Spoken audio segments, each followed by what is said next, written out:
All right, good morning again. We are going to go ahead and get started. We do expect people to continue to join in, but we have 90 minutes together and we want to make the most of it. So again, welcome to this webinar on getting ready for continuous quality improvement. This is a webinar that we developed with our partners and our panelists, especially targeted for agency directors and administrators, but we know we have some supervisors and direct service staff and staff development, so we're happy to have everybody here, and we know that really the goal is for everybody in an agency to be involved in continuous quality improvement efforts. So we're really glad to have you all here and to have representation from so many counties. We had folks from 65 county agencies register for this event, and we had a total of 142 people. So we are glad you could join us. I do want to say this webinar is being recorded, and we will have it will be available shortly after the event along with the handouts and any follow-up material. So if you have coworkers who were not able to participate, they will be able to access the recording, and they'll be able to do that via the NCSW Learn website.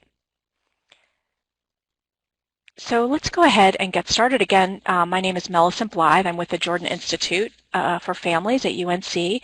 And let me just tell you our agenda for this morning. We're going to do a very brief orientation and introduction of our panelists.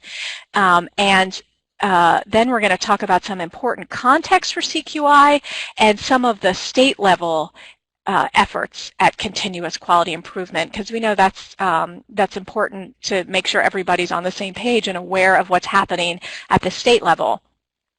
We're then going to talk a little bit about why readiness is so important, why it is a topic that we want to devote attention to as we become more focused on continuous quality improvement. And then the bulk of our time will be a panel discussion with our guests on how do we get ready, and looking at the 4 key areas of readiness for CQI, and having some communication among our panelists and hopefully with all of you about the challenges and ideas for improving agency readiness to implement continuous quality improvement. So you have mostly already found the chat box, so we are so glad you're using that. It's really helpful to know who's out there, what counties, and to recognize familiar names. Please also continue to use this for questions that you have or ideas and suggestions that you have. We know that many of our counties are already doing continuous quality improvement efforts. We know we have some of our REAP counties on today, and we know that some of our non-REAP counties have been working on continuous quality improvement. And so we really hope that you'll share some of your ideas and some of your lessons learned. We also, I'll just mention again, we do have technical support on today, so if you have any problem hearing us or with anything else technically, you can use the chat box. People, our John McMahon and Philip Armfield will be responding to you individually. So one thing I just want to mention is, if you see on the slide, there's a little box that says everyone, that goes to everyone on here. You might see, if you type a chat about having a technical problem, you might see another little box open up down there that will be flashing, probably a yellow flashing color, and that will be either John or Philip trying to respond to you about your technical problem. So if you do have any problems, just keep your eye out for that. I'll just mention we do have icons, which some of you may have used. I'm not going to say too much about these because our attendee list is a little hard to see today, but I will just mention, if you go over to the list of attendees on the left bottom corner of your screen, you can scroll down if you'd like to see who else is logged on today. And if at any time you do want to give us applause or let us know to speak louder or slow down or anything else, you'll see there's a little man waving at you at the very top of your screen, and if you do that little drop-down menu, you have a whole selection of icons you can put up next to your name, and when you do that, you'll pop right up to the top of our list so we can see you. Okay, so I spoke with our panelists, and we want to make sure we have as much time as possible for discussion. So I'm just going to tell you these folks' name and title. You probably know. most, if not all, of these folks. You can see their smiling faces and you will hear their voices as we go along today. But we have with us Kevin Kelley, who's the Chief of the Child Welfare Section at the North Carolina Division of Social Services. We also have two folks from McDowell County DSS. We have Phillip Hardin, who is the Director, and Lisa Sprouse, who is the Program Administrator for Child Welfare. We also have two folks from Catawba County Social Services. We have John Eller, the Director, and we have Katie Turk, who is the Child Welfare Program Manager. So you will hear from all of them, and we're going to try to remember to say our name before we talk so you know which one of us is talking as we go through today. But for now, I'm going to turn it over to Kevin to get us started with some of the context and some of the state-level efforts around continuous quality. Thanks, Millicent, and good morning, everybody. I appreciate your time, and I hope that we are able to provide you with some good information as you think about, or in the cases of the REAP 17, continue to improve and move forward with your continuous quality improvement system. And I think it's one thing I would like to point out right up front is that if you start hearing us talk about CQI, and wonder what happened to REAP, I think it's important to note that REAP is North Carolina's continuous quality improvement system, at least for child welfare. A number of the counties found it very helpful to implement the principles of REAP across the program spectrum, but obviously my role is in child welfare, and that's where this really started as an effort that the Division of Social Services with assistance and certainly encouragement from the Directors Association to take a careful look at our training and technical assistance and how the state supported the County Department of Social Services in the area of child welfare. So it might be helpful for us to talk a little bit about what we mean by continuous quality improvement. That's probably a new term for a lot of us. We have a definition here that is probably as good as any others. This is obviously a very broad range and certainly new territory for a lot of us, but that's the definition that we've had. And I think it really it came about because of the environment that we were in. As I said, the Directors Association engaged the division in a conversation and discussion and some feedback written about some of the issues and concerns that the Directors Association had with how the division supported counties. And since that time, that was probably more than 5 years ago, but since that time we all know there's been a lot of changes both at the national level and certainly within the state. In the past we've talked about the importance and the broad range of partners that have to be involved to address the three domains that we talk about in child welfare, being safety, permanency, and well-being, and that we can't do this work alone. And the first two rounds of the Child and Family Service Review, I think, really highlighted that. And then the other reality that we need to just recognize up front is the increasing pressure on both accountability and the restriction or the concerns around resources to address the outcomes that we're trying to achieve. So we feel like the timing is perfect for this, and I think we'll talk a little bit more. Apparently the federal government agrees because in 2007 they issued an information memorandum spelling out at a broad level some of what the Administration for Children and Families was looking for states to implement a continuous quality improvement system. And I think it's helpful for just a reminder that an information memorandum from the Children's Bureau is not policy. It is guidance. It is a suggestion, if you will, to the states and other jurisdictions in the area of child welfare. If there were policy and requirements, then it would come out as a program instruction or PI. So we have an information memorandum. The current commissioner of the Children's Bureau, Brian Samuels, has been a big proponent of continuous quality improvement and how the federal government can support states and in turn in North Carolina the counties. So you see there are 5 elements of a CQI system, and readiness would look across all of these areas or domains to make sure that you've taken a careful look at these and thought about what your particular county would need to address and think about when coming up on these different areas. There are probably other ways to break it down, and you will probably see both from the federal government and from the state some other ways to dice this work up, if you will. This is one way to look at it. So talk a little bit about the division's effort, and again, we call that REAP, or Reaching for Excellence and Accountability in Practice. And that is just how that started even before we knew the acronym CQI. But when that information memorandum came out, it was as if they were reading our minds. So the joke I like to tell is that we're happy that the federal government is following North Carolina's lead in this area. Just a quick status update. We are now in 17 counties implementing REAP, 8 in the first, 9 in the second wave, we refer to them. And while it is telling that we've had 2 different waves, I think every one of those 17 counties would agree they're in vastly different places, in different areas or elements.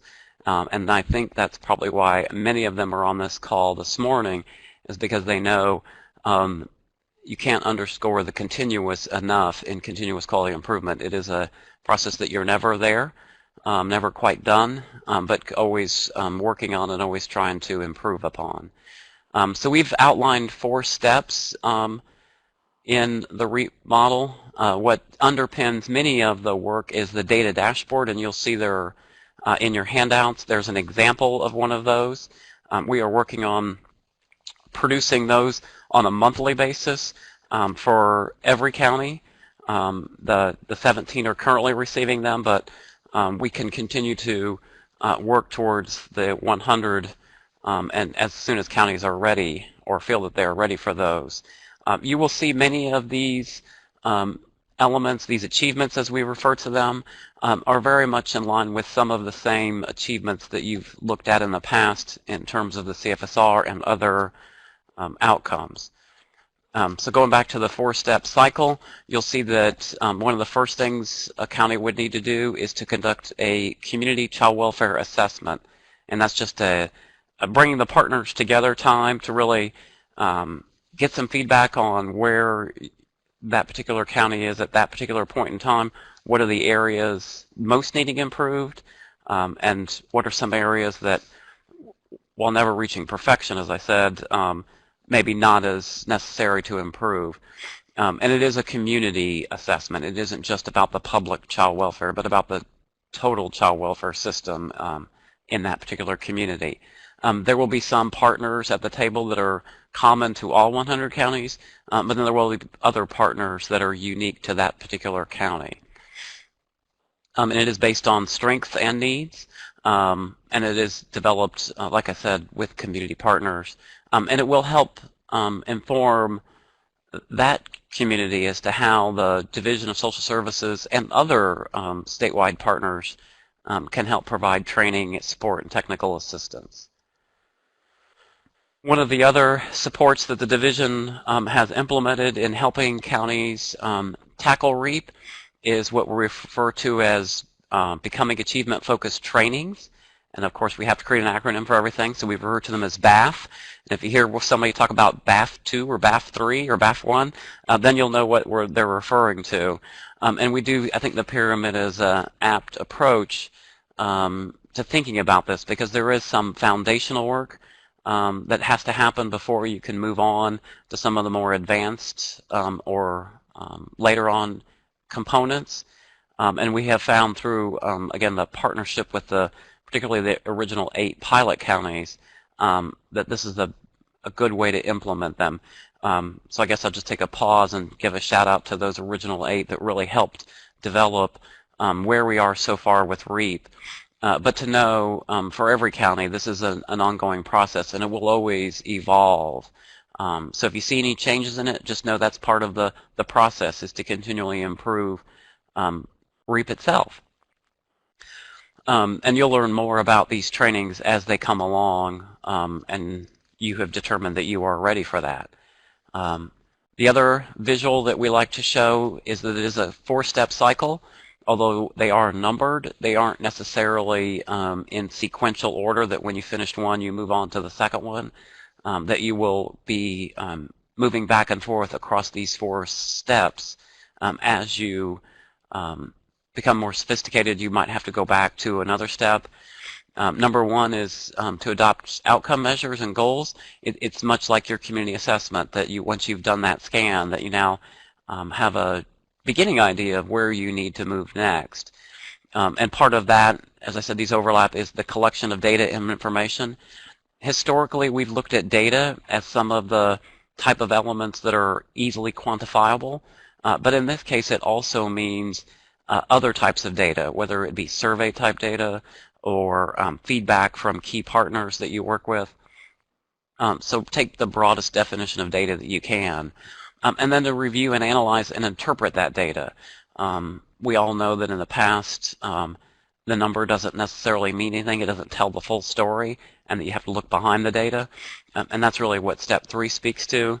And then ultimately you want to apply learnings and revise that. You know, there isn't an exact science to changing human behavior, and that you may have a good idea of what outcome you think you need to affect most, but you may only have a guess as to how to affect that outcome.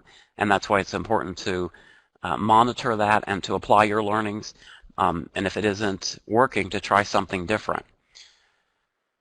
So I also spoke a little bit about the dashboard. As I said, there's an example in the handouts.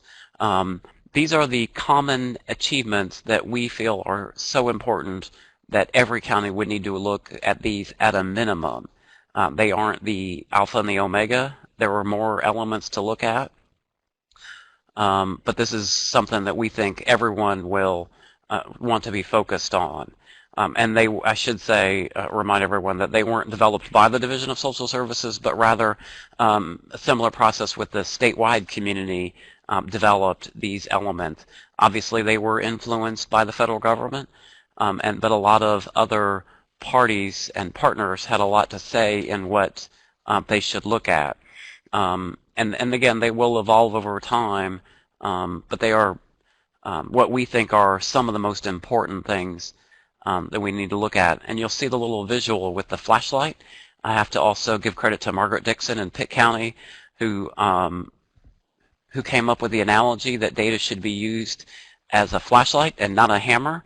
And that poor guy on the bottom with his hammer on his head may feel familiar to some of you, that in the past, particularly in the first 2 rounds of the CFSR, sometimes data was seen as a hammer, and we're trying to move away from that and use it more as a flashlight to highlight what areas we need to work on. And if I can take that analogy just one step further, we also know that a flashlight can only shine on part of the room, and that's why I want to stress that the data dashboard isn't all of the data that you need to look at, but it is a minimum set. So as many flashlights as you can shine around the room, the more you'll know about how you're performing. I've put up here 2 kind of high-level priorities for the Division of Social Services. Timeliness to permanency. As we look across the state, that's where North Carolina isn't necessarily meeting the federal benchmarks, and probably an area that as a state we need to improve on, one of the most needy areas. That isn't necessarily true for every county, so I just want to make sure everyone understands the context of these 2.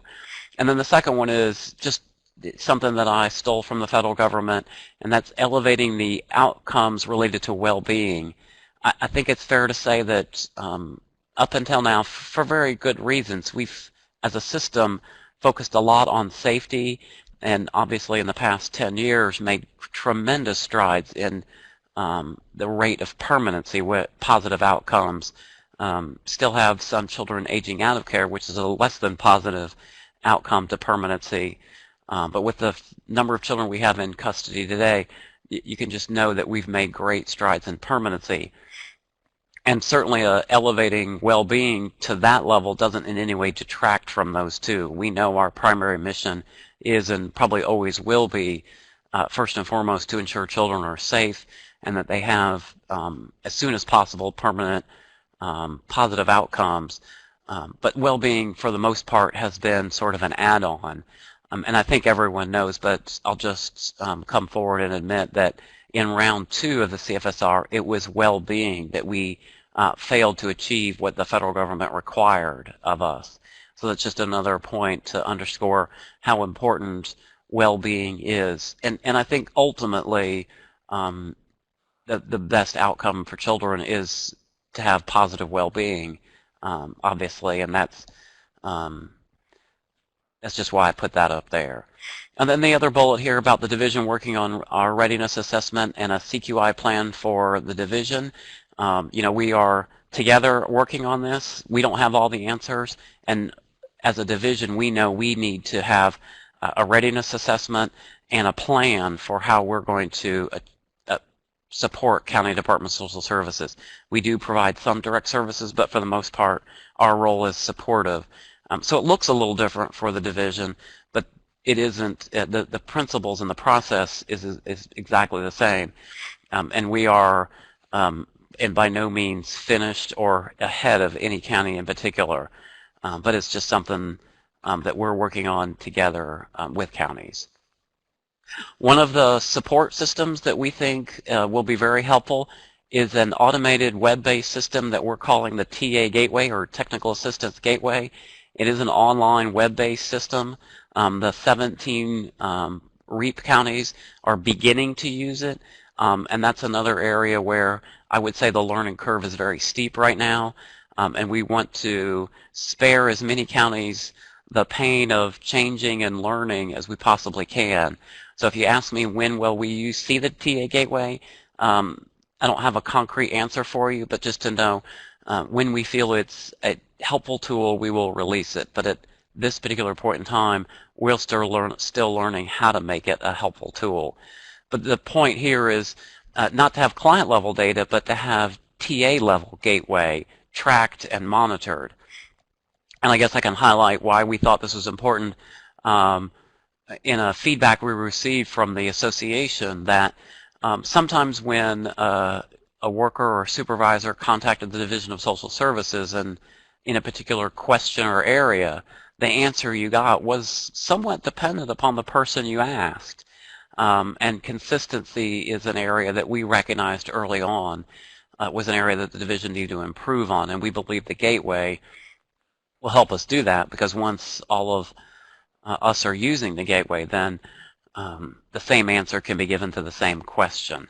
And the other part about the gateway that I think will be very helpful is the division we didn't have a good handle on where our resources were being used and how to improve the efficiency of the utilization of those resources. And the gateway will help us prioritize the requests and to make sure that all of us have thought carefully about what technical assistance is being needed before we jump into the situation where we have ready, fire, aim kind of a scenario. So again, the gateway is being piloted. Stay tuned for further information about that. I want to say just a couple of words about the quality case reviews. This is that process that's never fun and a little bit painful, but it is a necessary component of REAP. It isn't all the be-all. It is another data element source of input for us to consider.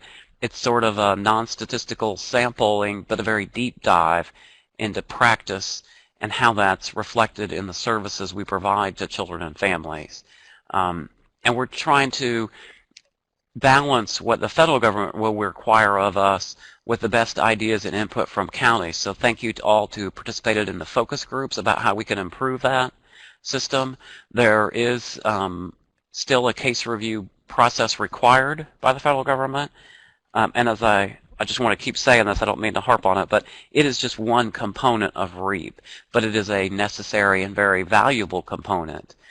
So as we work with the 17 counties who have been doing REAP for a little while, we are now delving back into the quality case reviews for them to have another way of inputting and seeing how they're performing. So it's a component of that. And the last bullet is just to let you know that the federal government is challenged to balance the vision that Brian Samuels has laid out with continuous quality improvement, with the benchmarks and the measures that Congress has put in place and that the Administration for Children and Families does not have the authority to override. So if you have, if you're wondering what happened to round 3 of the CFSR, that's pretty much why the federal government is taking this longer pause between round 2 and round 3. And I think it's fair to say that they will embed continuous quality improvement in the round 3 of the next review process. They may or may not even refer to it as CFSR because it does have a dramatic change in focus, but with that one exception that the standards and the benchmarks, they don't have the authority to just disregard. And then, of course, everyone is familiar with the NCSW Learn system. We really want to better utilize that data that's in there. You can get reports out of it about your attendance and completion rate of trainings. If you're not performing in a certain area, we don't want to assume that training is the answer to that. And that's how NCSW Learn can maybe help influence your strategy in addressing your achievement plan, so that you can not just assume that training is the answer to every problem. You also get good feedback from the participant satisfaction surveys to know, the division will know, and our partners will know whether the training curriculum needs revised or stressed or provided more of particular elements. And then lastly, you get the individualized training assessment to really help supervisors and workers themselves improve the competencies that we've identified a particular worker needs to understand. So why is readiness so important? Again, this is sort of one of those lessons learned from the original pilot counties. We borrowed heavily from the National Implementation Research Network, or NIRN, and this is a brief summary of some of the lessons and high-level points from NIRN in terms of the implementation. They refer to it as a science. I'm not sure it's a science in the strictest terms, but it certainly does take a methodical approach to looking at that. And we've all had the situation where something has been implemented without really taking a careful look at what needed to happen in preparation for implementation of a particular piece of work. It can be evidence-based, or it can be just a practice change. And I think the couple points here is it's a process, not an event. You don't just do readiness and say, okay, now I'm done, I can move on. You have to continually take a look at that it comes in stages, and that you build on those stages. And I think if you'll reference your handouts again, that there are stages of implementation spelled out both in a visual and in a narrative format. And I think those are pages 5 and 6. So we've tried to help all of us think about the stages of implementation, and this is sort of at the very first stage that we're talking about today. And there are critical activities for each stage. And I could not underscore that last bullet enough. It takes time. As I mentioned, we've been working on REAP through the engagement of the Resource Center from the ACF, referred to as the Atlantic Coast Child Welfare Implementation Center, for almost 5 years now. So this isn't something that you do and, wow, I can't wait till the summer is over because then we'll be REAP. No, it's going to be a long road to go, and that's not necessarily, I hope that doesn't depress anyone, but that just means you can think about this as a change in the way we think about our work that has lasting and permanent impact. So what do I need to know about implementation? There are key activities. That's why that we put that in your handouts. It will really support and make more practice more likely to succeed. Skipping stages can lead to setbacks and wasted effort. And again, I can speak to that from our experience. We did skip some stages, not intentionally, of course, and that we had to sometimes back up and learn. So we're trying to share our lessons learned so that you don't have to create the same mistakes we made. I think the bullet about a cure for cancer is useless without an effective device for delivering the medicine is a great analogy to put in place. That you really knowing, like evidence-based treatment for a particular problem in itself isn't enough. That it's not something you go and download and run with. That you really have to think about what supports you need to put in place to adhere to a particular implementation with a term I'll use is fidelity. I don't want to overuse that term, but certainly that's something, an analogy that can be used here. And the same is true in child welfare, that we have to think about an effective way to sustain and deliver them and not just the actual service itself. So the notion is the implementation is the device, the way we get to where we're headed, not necessarily the treatment itself.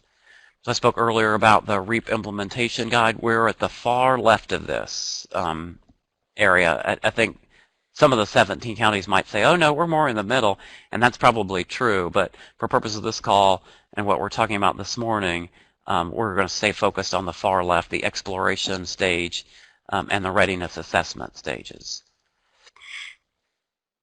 So again, we're just going to break it down real simply for you. There's looking at it in 3 stages: getting ready, where we are right now; doing is a long stage in this world; and then sustaining is, they overlap a little bit here, and that's where we thought we want to be, obviously, at some point.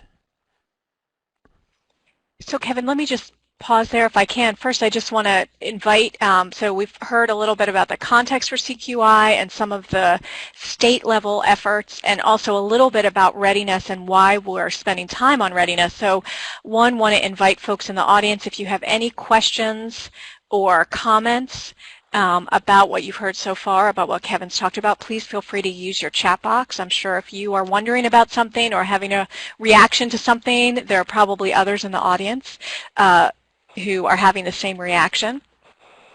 And I also want to just pause because I think, you know, in child welfare, Kevin, as you said, you know, one of the challenges is we're people who like to get things done and get moving, and it can be frustrating to spend time on readiness. It feels a little soft.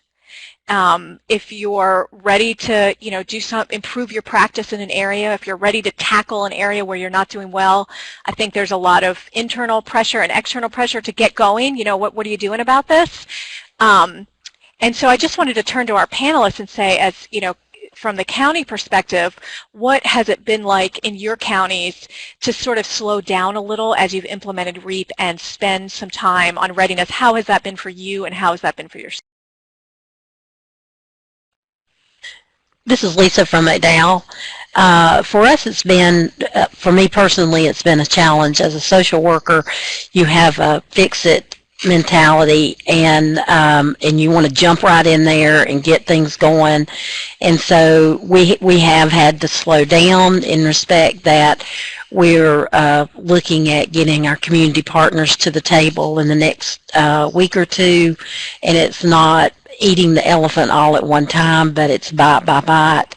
And it's been a challenge. And I have a partner that helps me, that it's a co-lead, that she is very methodical in how she does business, and keeps us grounded in regards to, in respect of knowing not to get ahead of ourselves in how we do this, because in the end it's going to prove most beneficial for our families.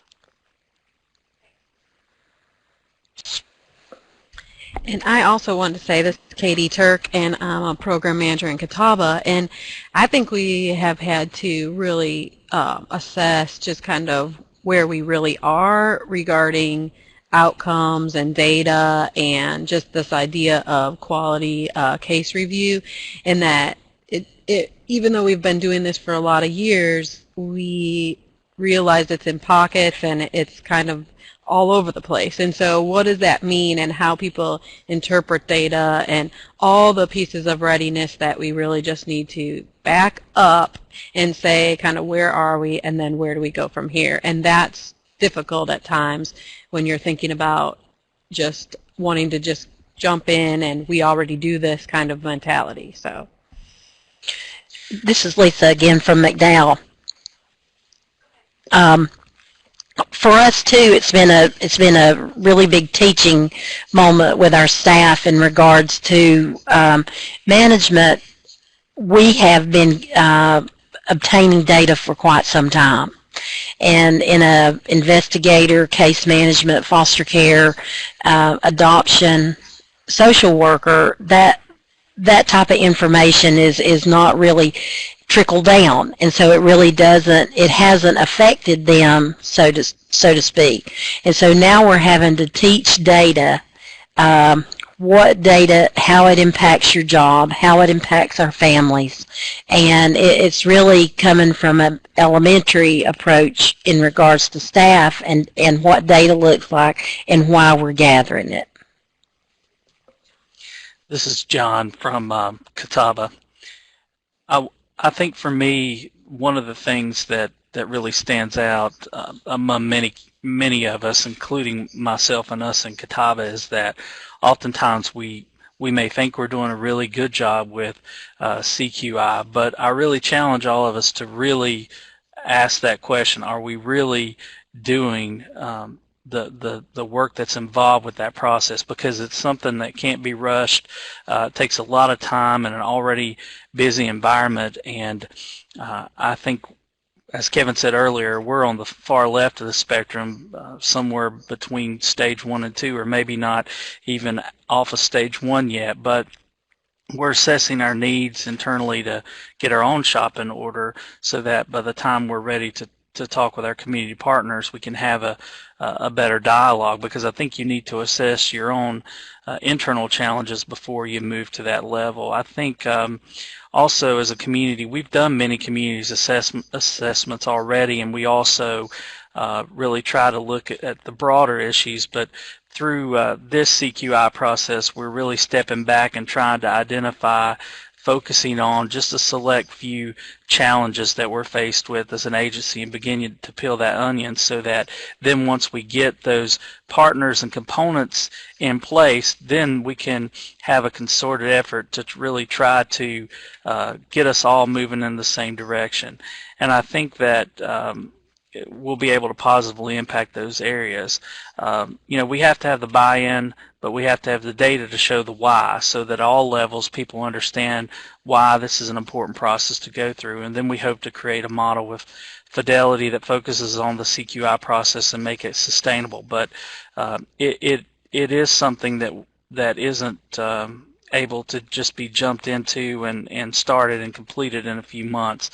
And I think oftentimes we think we're doing a good job at some CQI when in fact we really haven't gotten into the weeds, if you will, to really understand what's happening. Kevin, I just wanted to mention, did you want to say something on that, Kevin? Okay. We're going to talk a little bit about how we get ready, and I wanted to let folks know, so as part of REAP, we did a pretty thorough literature review of implementation efforts that were most relevant to child welfare work and what was needed to succeed in those efforts. And they really fell out into 4 key areas of agency climate, staff attitudes and capacity, your resources, and your community partners. And so we're going to talk a little bit about all 4 of those areas and what it's been like to assess and address readiness from both the state and the county level in those 4 areas. I want to mention that in your handouts on page 7, you have the 1-page readiness assessment that has been created as part of REAP. And this is a readiness assessment that all of the Wave 2 counties have used, and many of the Wave 1 counties have used. And so as we talk about this, I just want you to have that context that this is some of the data that the REAP counties have used to assess where their own agencies are and what things they need to address internally before they jump into data and sharing data with community partners and sort of jumping to improve outcomes.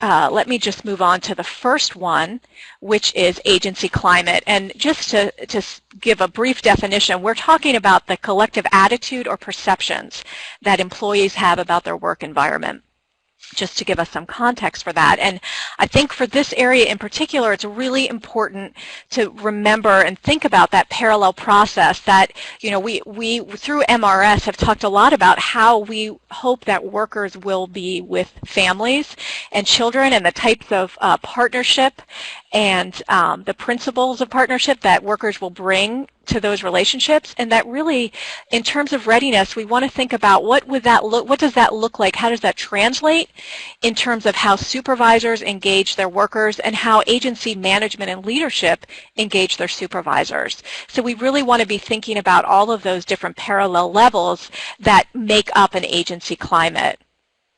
And so I'm going to turn to our panel, and I'm also going to ask those in the audience, if you would give us some examples using your chat box. What are some things you're doing in your agency to develop a more positive agency climate and a climate that really supports your CQI?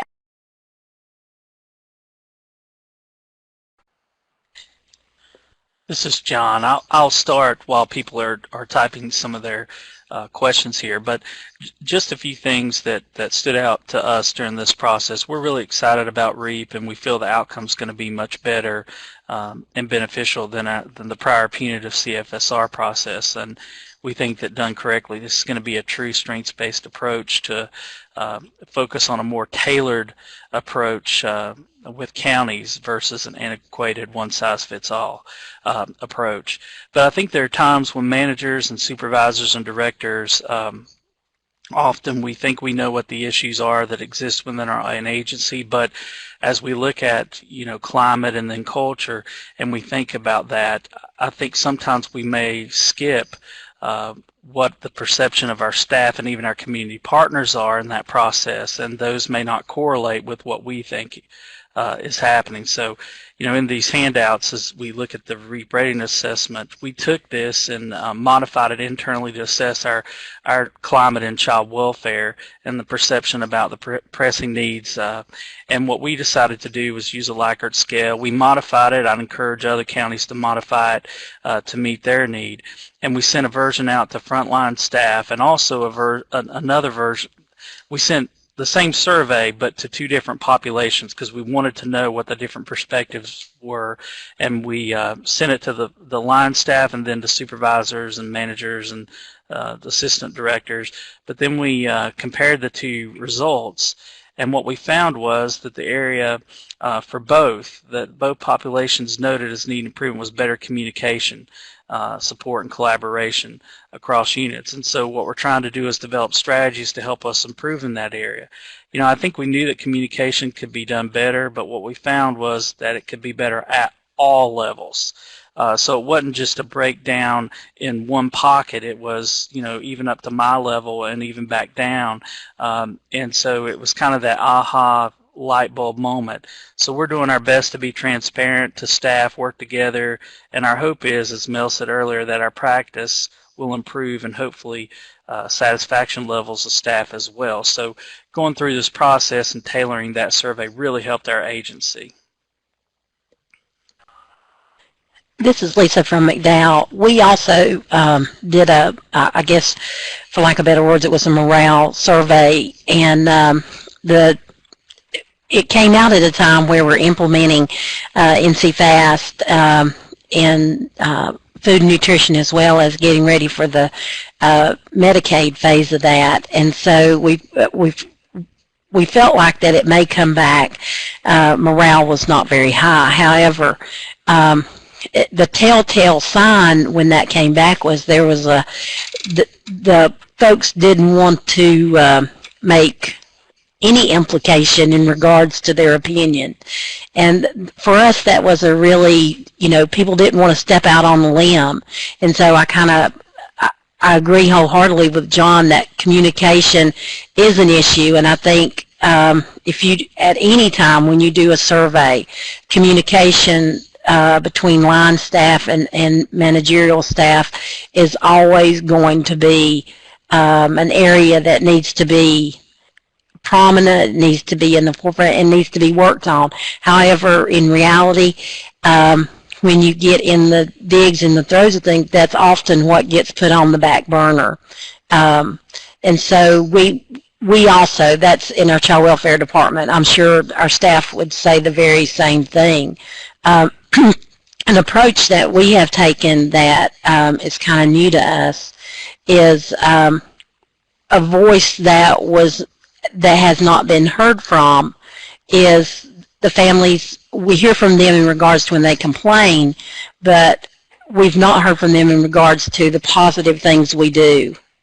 And so we send a survey out to our families when we finish with case management for a family.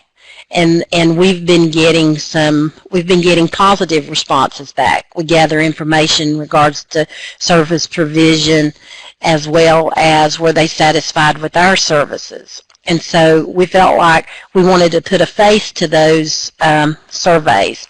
And so at our monthly child welfare meetings, we are asking families to come in to that would, whether they've had a good experience, bad experience, and talk to our child welfare department and tell us how we can do our job better.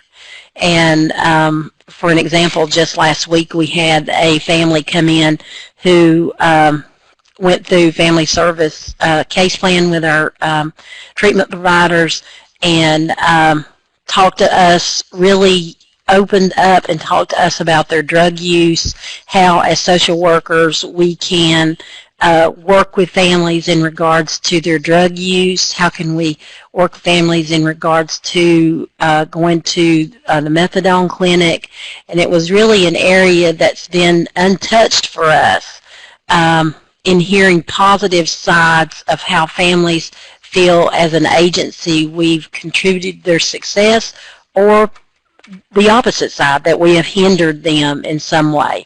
And so when they did give us a lot of positive areas that we can make changes in about going to that first knock on the door. That's great. Thank you. Both Lisa and John. And John, I know we did get a question. So the original REAP survey you have in your handouts, and John, I'll just say it looks like some folks are interested in your version of the survey. And if you're okay with sharing that, we could send that out to folks. Would that be? Sure. All We'd right. love to do that. Okay, thank you. And John, this is Kevin. Maybe the division can help facilitate the spread of those kinds of tools, much like we did in the supervision work group, that we can create a web page where everyone can learn from each other. And I think I love, we're getting, thank you, Buncombe and Gates have sent some examples, and Buncombe, I like, the Buncombe County group talks about developing feedback loops, and I know at our practice session, both Katie and Lisa, that was something you talked about, was that sense of staff that sometimes they were collecting data but didn't have a sense of what happened with it. So Katie, would you talk about that a little bit and how that's affected your agency? Yes, we have a monthly report that happens at every level. The workers send it to their supervisors, supervisors to the managers, managers to the directors, and much of the time that's sent up with not a lot of return as to that anyone read it and what was in it. And so we have been working hard on just making the things that we're already doing relevant to staff, and how do we have a better feedback loop about the things that we do now, and then thinking through anything else that we might change or implement as to giving reasons and explanations for those things, because we find that as managers and supervisors we may know why we're doing this, but it doesn't always trickle all the way down, and it doesn't seem as relevant to the staff. So monthly reports is one way that we're working to make that a better process, and also then asking the staff what is it that they think we should be paying attention to. And we've done that through the years, but we're really trying to then respond to that in a different way so that it does feel very transparent and it isn't so removed from what's happening in the day-to-day. Can I add one thing? This is John, to what Katie said, because I think this is something that we do horrifically sometimes with surveys, and I'm speaking for our county included. People are overloaded with surveys in our work, and if you think about doing climate surveys, some of us do those every year for staff. When you ask questions like, tell us how work could be better, those really don't get to the root of the problem. But if you look at the REAP readiness assessment that's created, it breaks it out in different domains, and it really hones in on what the real issue is. And so for us, when we did this, we looked at all 4 domains, and climate was the area for which we needed to focus on. I don't know that we may have gotten there if we did this broad touchy-feely agency climate survey. So I think being focused really. This is Lee. And this is Phillip from McDowell. I truly agree with what John had to say. The other thing about climate is that it's an ever-changing kind of thing. It's something that that one minute may be good, the next minute may not be so good. It's something you continually have to work on with your staff and your agency. So that's a real ongoing process with climate, especially in child welfare where you have such turnover at times too. And that brings up a point about how you bring people into your agency and immerse them and orient them into your climate. That's an important piece. So. And I think that's a great point. And what I'll mention is just, in the REAP training, what has been interesting, both the times we've done it, is at the teams, we've typically had frontline staff and then supervisors and sometimes agency leaders, and it's always been interesting as we had them do that as an activity, and you all know our presenters took part in that, but where we asked teams to come to consensus on a single answer for each item on your team, and that has been really, I think, interesting for teams because they often found, just as you all are saying, that what the supervisors or leadership said was very different from what the staff said, and I think that is really important, as you said, John, to hone in specifically and have some data about what are the greatest areas of needs and what are the differences between what I as a director or manager think compared to what my frontline staff think. And so we're going to talk about the tie-in. This is closely related to staff attitudes and capacity, so we will talk about that in a second, because I think how you do all of that really does affect your staff's attitudes and feeling of confidence in using data. But let me just ask you if anything you all would say about challenges in this area, and just for the group if you have questions specifically about climate, but anything about a particular challenge that you've encountered in terms of addressing your agency climate.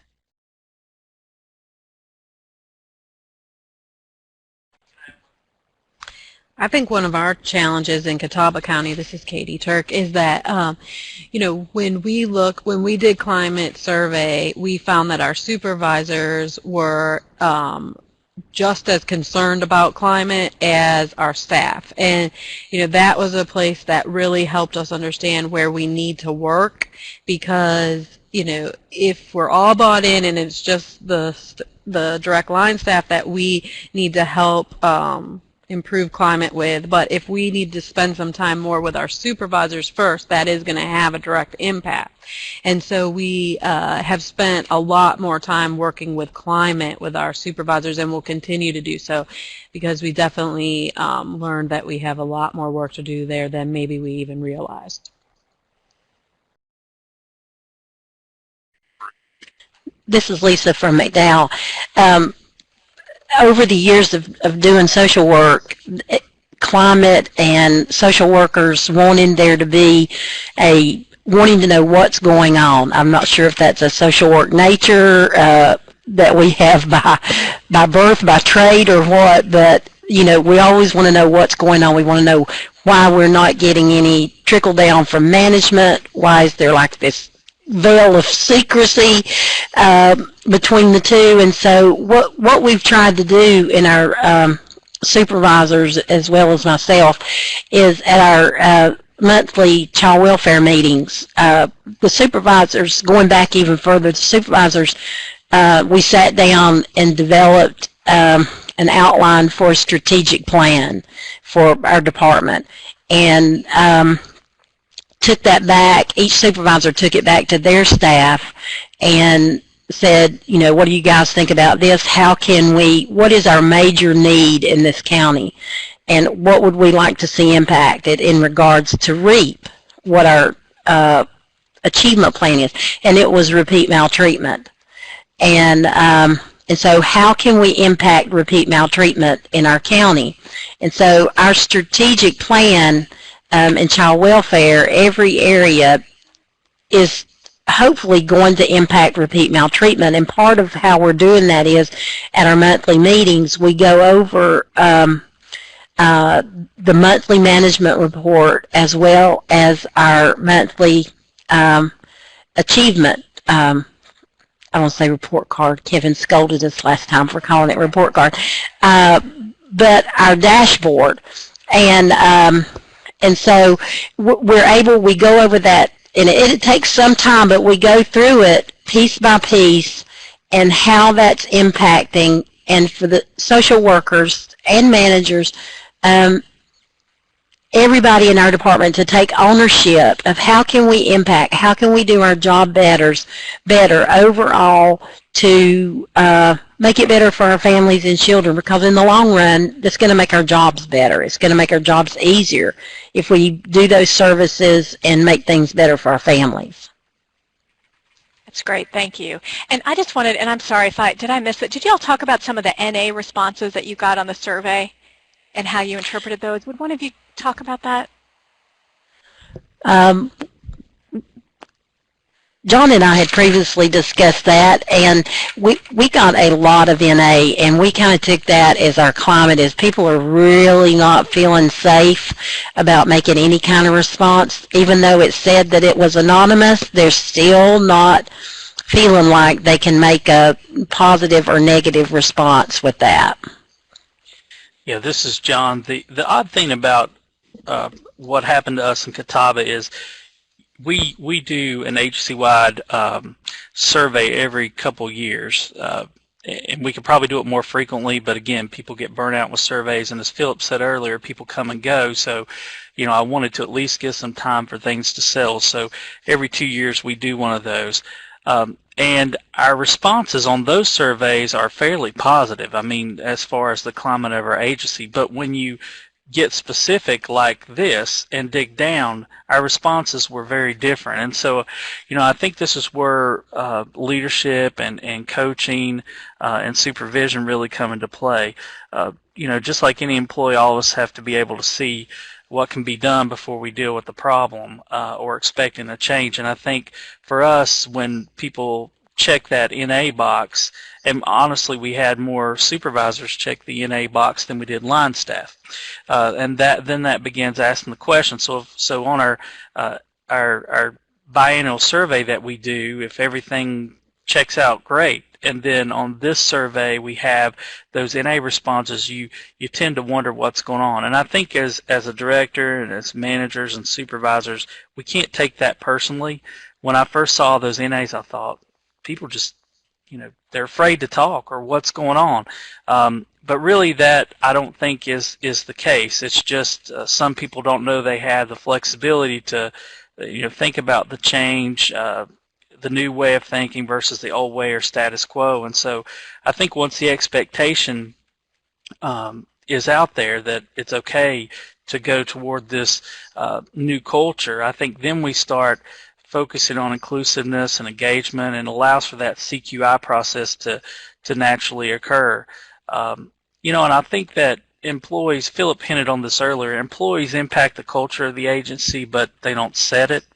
The culture, I think, is the personality, values, rules, and character that got to be constant. It has to be continuous. It has to be that thread that keeps us all together as people come and go. And our agency is very outcome driven. We know our program outcomes very well, but I gave an example recently where our program managers got together to talk about some planning we were trying to do, and it was an aha moment for me, because we have agency-wide outcomes, but it was the first time that some of our program managers, even at a high level, saw outcomes for programs outside of their area in other areas of the agency.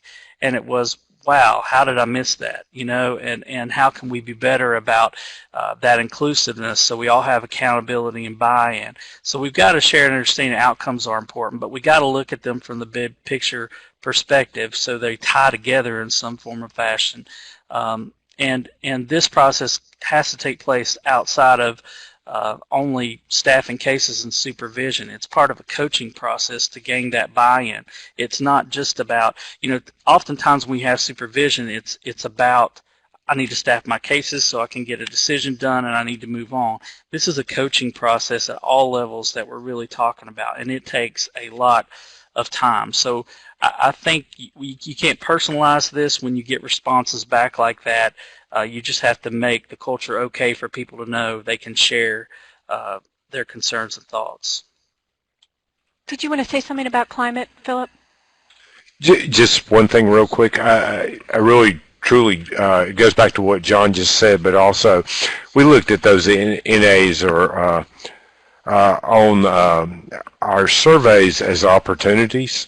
Those are people that are sitting on the fence. They're not necessarily for you. They're not necessarily against you.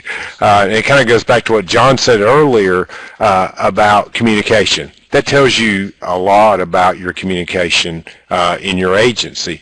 That's an opportunity to really improve that communication, to be honest with people about why you're collecting data, those kinds of things, and to have good, honest conversations with that staff. So those are opportunities, but we did have a number of NAs on some of our questions, and we looked at it as an opportunity to really train that staff around where we want to go. So. Thank you all. And yeah, just to be clear, so in other words, that you both, it sounds like when you revised those readiness assessments, you included a not applicable response that people could choose. So I think that was a great, really interesting finding that you had, and it really does tie into staff attitudes and capacity. I think these first two areas of readiness, there's a lot of overlap because, of course, the climate in your agency really affects the degree to which staff believe that they need to change, that we need to make a change, and that they believe that this is the right change to make. And I think with continuous quality improvement, you know, as y'all said, we've been collecting data in child welfare for a long time, so I think it's really important to for agency leadership to be giving that message about why is this different and how is this different from what we've done before, because you need staff who are willing to move with you in the change and also who feel confident in making this change. And I think that has been one of the challenges in REAP and in continuous quality improvement efforts is, you know, I'll speak for myself. My third grade son is already passing me in the math homework that I can help him with. You know, we in this field do not tend to be stellar, and you know, we start talking about numbers and data and percentages. You know, I work with data all the time, and I still have to bring out my phone calculator to calculate percents every single time because I can never remember. In fact, first I have to Google, how do I do this again? And then I have to do it because I can never remember which number goes on top. So I think that's an issue, is that sometimes we have staff who really don't feel confident in working with data. And so that's going to, if we don't feel that we can make a change, that's obviously going to increase our resistance to it.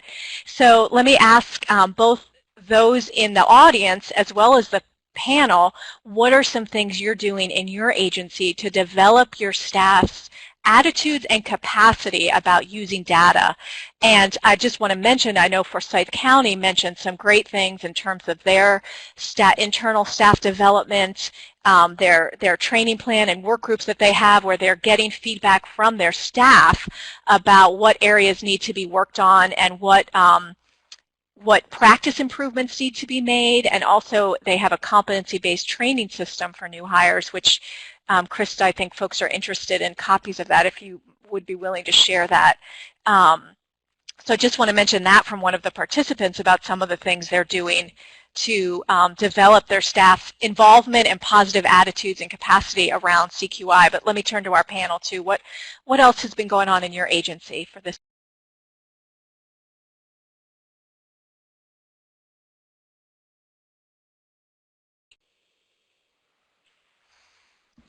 Let's see. Phillip, do you want to go first? Yeah, this is Phillip from McDowell. The one thing that we realized about CQI a long time ago, actually, was that this is not just a child welfare issue or a REAP issue. And one thing that we've really tried very hard around continuous quality improvement is to say to all of our staff, our econ maintenance staff, our economic services staff, our adult services staff, that this is a process that all of our units can get better And it kind of goes back to what Kevin said originally about, accountability and efficiency. Those are important kinds of things right now for departments of social services. So this is a process across all our programs that can really hone the way we do service and make it better for our families and make it better for our staff. So. Yeah, I agree with Phillip. This is John in Catawba. I agree with Phillip wholeheartedly. I think climate and data won't do it alone. Data analysis has to be inclusive so that staff see the benefit and how it directly impacts their work. And I think Lisa gave an example when we were together recently about how to make that connection with staff. And I won't steal her thunder. I'll let her talk about that. But I think once you identify that data, you have to analyze it and be that inclusiveness, that leader that you need to show that it's okay to look at it and use that flashlight approach. But then you have to learn to interpret and apply it, and that's the action phase. And I think that calculated risks have to be taken when you're talking about CQI. And sometimes I think, we're worried about taking risk, and obviously within reason, staff had to have the flexibility to do that. But the climate and culture has to allow for it. But I think only then can we really be effective and improve the frontline work and practice that we want to see in our outcomes. In Catawba, annually, we meet with all staff. All staff are included in our agency-wide outcome planning. We are data-rich. We look at data all the time, but sometimes we don't peel the onion when we really want to drill something down. And I think one thing from the climate survey that stood out to us is we got to do a better job of communication and connect those dots. But I meet with all staff every year, teams, if you will, to discuss trends and gaps and needs in their areas, and then we develop agency-wide outcomes for which we negotiate and present a final version. There's buy-in at all levels. They spend a lot of time on it. It's a big deal, but we have a better result because of that, and we review our progress on each and every outcome quarterly and share those results with not only staff so they see the results of their work, but also the board and county management. So. And one thing to add to that with Catawba is that we have been trying to build a learning culture, and I think this goes along with the flashlight idea rather than the hammer.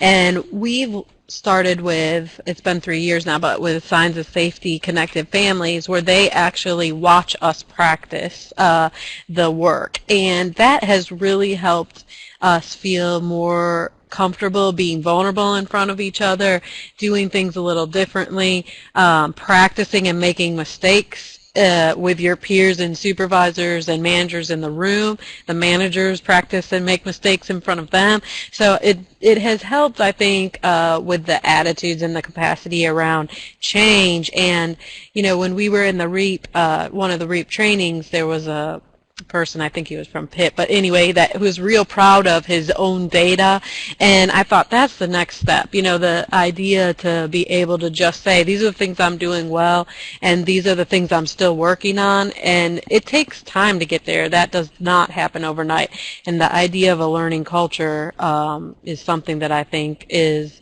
a couple of years kind of process before you get there. So. This is Lisa from McDowell. One of the things we do is when we hire someone, they take an assessment of their skills, gifts, and talents, and which enables us, we don't use it as a tool to base hiring someone on, but we utilize that to look and see if we're hiring someone in as a clerical person, what other areas could they be beneficial to the agency in? If we hire a social worker, we look at different areas. And so there's always the ability to increase capacity by someone doing another task. Social workers, we've had social workers in our agency doing some cross-training that they can input food and nutrition records. And we've had social workers doing EA applications. And so it's a cultural event in our agency where, someone can pick up someone else's job per se, not 100%, but can accomplish some task. And for some folks, that's all they need to increase a better attitude, is to know that they're valued in more than one area than what you hired them for. And if they excel in numbers, in our department, they're our numbers person. They do our management report. They do our internal board payments for foster care. They track that, and really their job satisfaction is increased because they're doing a portion of what they love and what their gifts are in.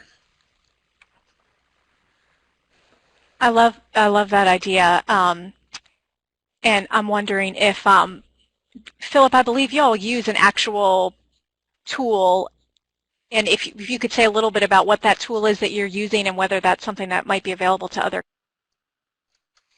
Yeah, it is available to other counties, and there are other counties that use that tool. It is an online assessment that we purchase from a company, but what you can develop are standards around what you're looking for as far as staff go for different areas of your agency, whether it's social work or it's income maintenance or it's clerical. So yeah, that is available tool. It's well worth the money that we spend for those tools. You know, I hate, we tried to estimate one time what a bad hire cost you. Ultimately, it's a lot more than you spend for an online assessment, believe you me. So it has been very useful for us, and we continue to develop and really use that tool and kind of evolve it into even a better tool than it is today.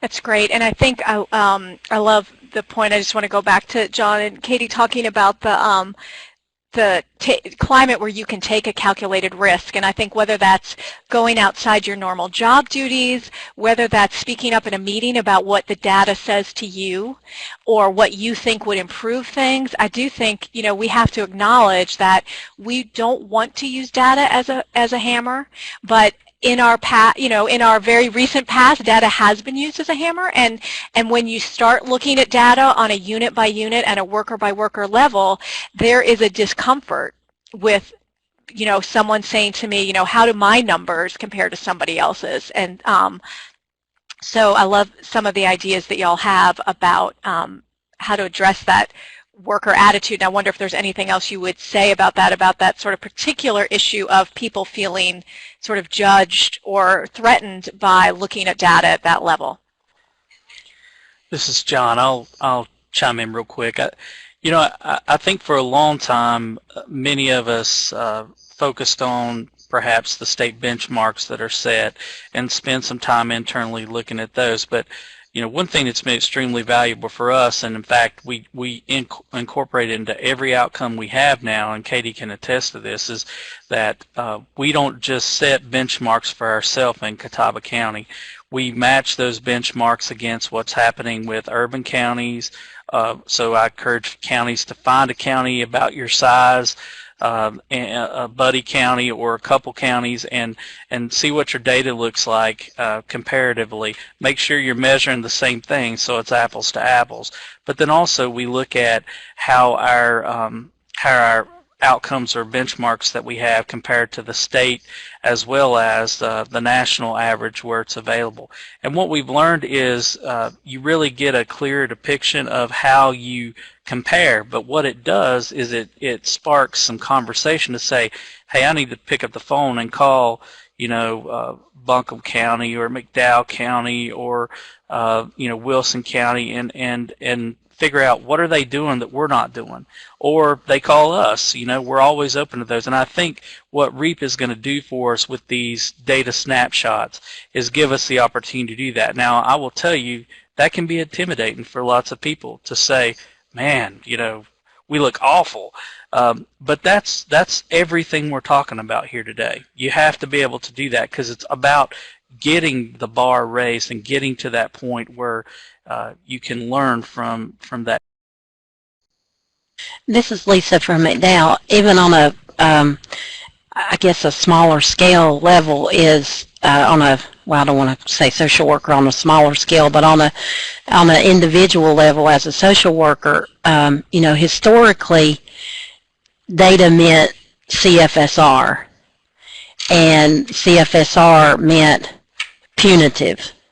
And so it's kind of the old adage, teach an old dog new tricks, in that we're still doing social work, we're throwing data into the mix of it, and teaching our social workers how to operate using data. On a managerial level, data has always existed, and you operated from that realm. Financially, numbers drives the process. But on a social work level, this is a whole new idea for ground social workers who were field workers, and they have the greatest impact on how we do our business with our families. And unless we teach them in regards to the data, agency data and state data, they are really the drivers of the process, and they affect the families, because we can talk about data all day, but unless we make positive impact with our families and those numbers are inputted into some system, the numbers will never change. And so it has to be the people who drive the process, and that's our social workers on the ground level and with our families.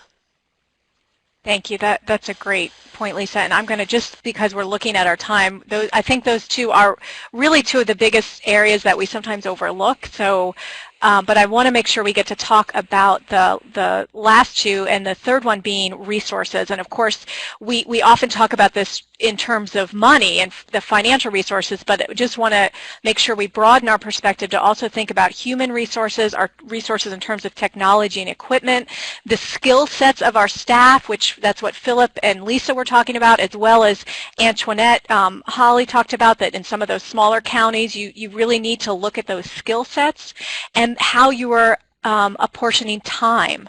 So really thinking broadly about resources is another key area of readiness if you're really going to do what y'all are talking about, which is make data and outcomes a part of every worker's awareness and how they do their work. So let me turn to our panel and also to our audience.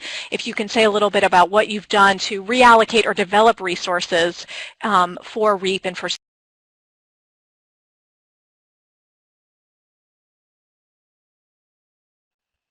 I'll chime in, and then I'll ask Katie to kind of follow me here.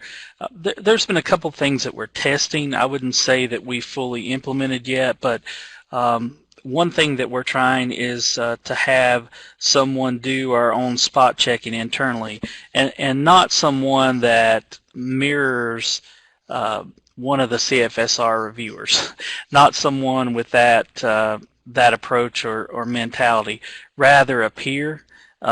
Really freeing up some time from this individual who is great with data, who has some good trust and rapport from staff, with staff, and what we're trying to do is put her into areas within the agency, and we're starting with our foster care population to really not only look at records, but also tell supervisors, here's some patterns and trends that I'm seeing.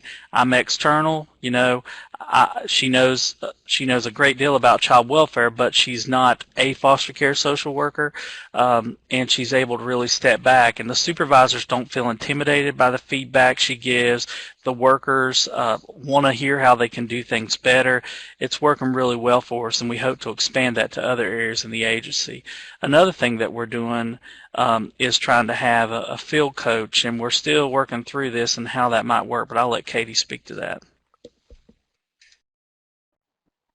Well, we actually fell into having a supervisor that is good at this area and has good rapport with the staff as well as his peers.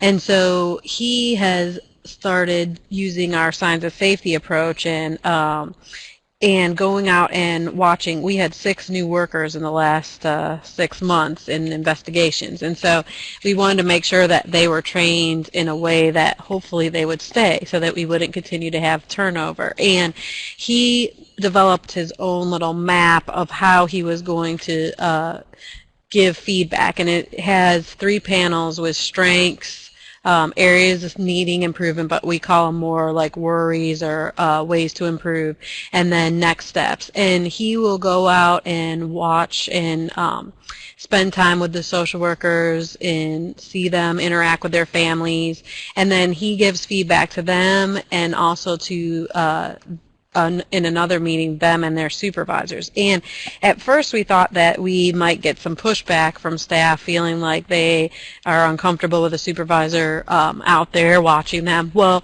we actually got the opposite, where they started coming to his door and saying, can you go out with me to this other family, and I'd like to get some feedback about this, or I think I'm doing this a lot better, would you be willing to come watch me and give feedback to my supervisor about it? So it's been really neat to see a different kind of culture around someone who has the expertise and understands the field, but also is willing to learn from them. It's been really cool, the partnership idea that he said, wow, I learned some neat things from what they were doing while they were out there as well. So, and we are now building that into couple lead workers that we're hoping to have rather than just the supervisor, as we need to get him back kind of supervising, as well as we hope to kind of expand that to our veteran staff as well, so that it's not just about new workers coming in, but that we use this field supervisor or field coach approach with more of our staff. This is Lisa from McDowell. And Lisa, I was just going to ask you, wanted to say thank you. And I know, Phillip, you had also talked about being flexible in people's job descriptions and what they're doing. And Lisa, maybe you were going to talk about this. I wanted to make sure you have a chance to talk about your REAP Community Achievement Team and how you've selected agency partners, because I think that also is a great example of how you're allocating resources. But if there was something else you wanted to say, feel free to add that. Okay. I'll expand on what you just talked about, resources. We actually did an invitation letter where we sent that out to folks in our community, and part of that is that we feel that we always have our regular partners who attend meetings, our mental health folks, our juvenile court folks, and so our court folks, and we are having our judge, and we're having that at a time at our office. We're providing lunch to where he can come. He can't normally come any other time but lunch, and so we've arranged that schedule for him to come. Folks are always willing to come if they're going to get a free meal, and so we are doing that in particular to garner a bigger audience. One of the areas that is virtually untapped is our Walmart, our Lowe's. We're about a 46,000 a member community, and it's to bring people that have resources to the table and ask them to participate with us. And one of the other things we're doing is we host a quarterly program managers meeting or supervisors meeting at our agency every 3 months, and we're developing a way that we can cross-county peer review records. And so at our last program manager meeting, that was an area that we talked about, and that's in the development stages for that. Thank you. That's great, and I love that. So just wanting to kind of summarize some of those ideas of how you're using your staff, how you're using other counties and sharing resources, and also community partners that are untapped. I think, Lisa, did you all say you also maybe a grant writer is on that that achievement team? Is that something I remembered? Or somebody that's experienced in getting grants? I think I had said that we would like to have someone on our team that's an experienced grant writer.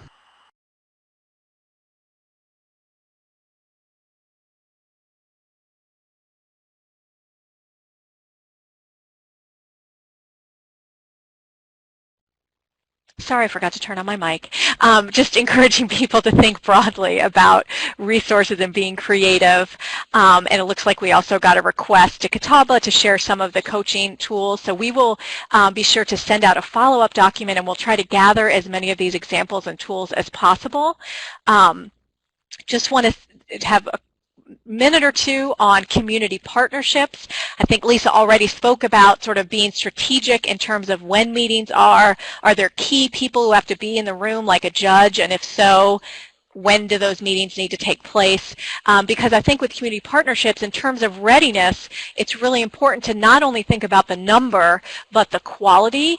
What do they think about CQI? What do they think about REAP? How committed are they to this? I think, as some folks have said, I can't remember which director it was who said, you know, it's really easy to get people to come to a meeting to talk about all the things that DSS is doing wrong.